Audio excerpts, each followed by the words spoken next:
The way we understand how financial markets work, there will be a revolution, said some great guy.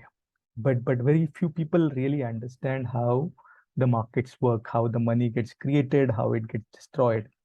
So let's today spend few minutes to understand this whole market mechanism, what can be also called as capital markets line. Now, this is important because once you know how the money works, then you can make the best use of that knowledge and find your financial freedom. And you don't have to be dependent on anybody, whether the markets, your employers, your customers, or anybody else. So let's see how this capital market line works. Let me share a graph with you. So it's all about the returns and the risk. For example, if you have a good corpus which is in safe savings or instrument, and then that corpus can give you so much wealth so that you don't have to worry about making money on a monthly basis. So here is how it works.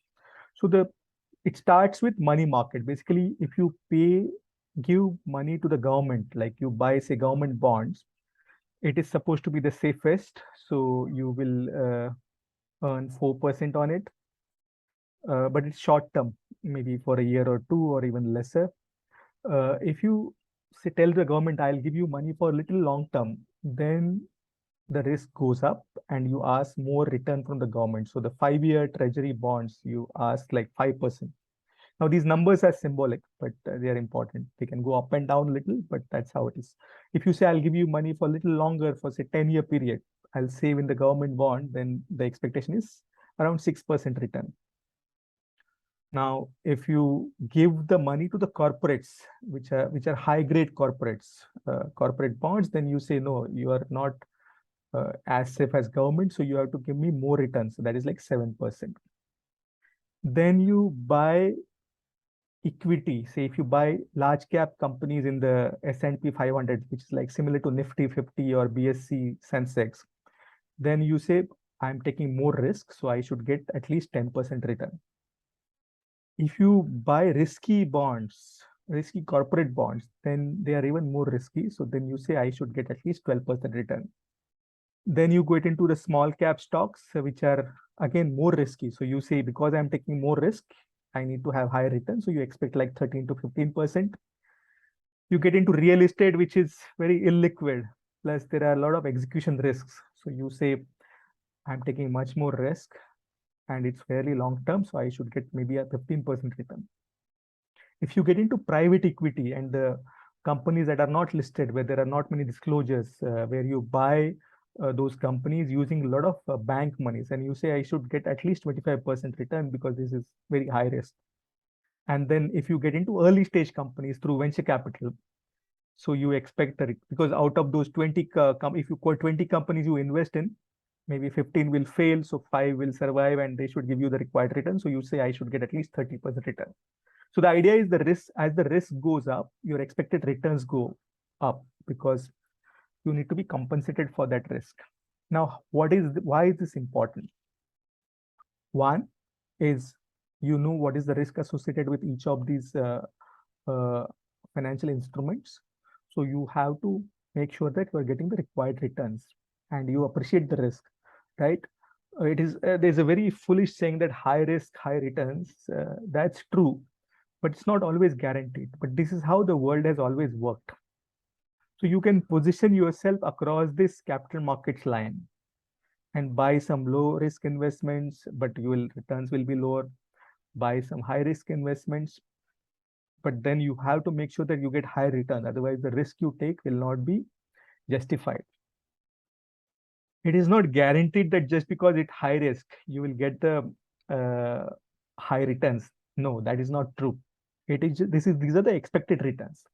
If you don't buy good companies at a good price, if you don't buy good startups at a good price, if you buy some stupid real estate, then you will be slaughtered. Now, if you using this line, you can decide how you want to make your investments. You can take some uh, less risky investments, You can make some high risk investments, but then you also need to know that unless you're getting those higher returns, you are in trouble.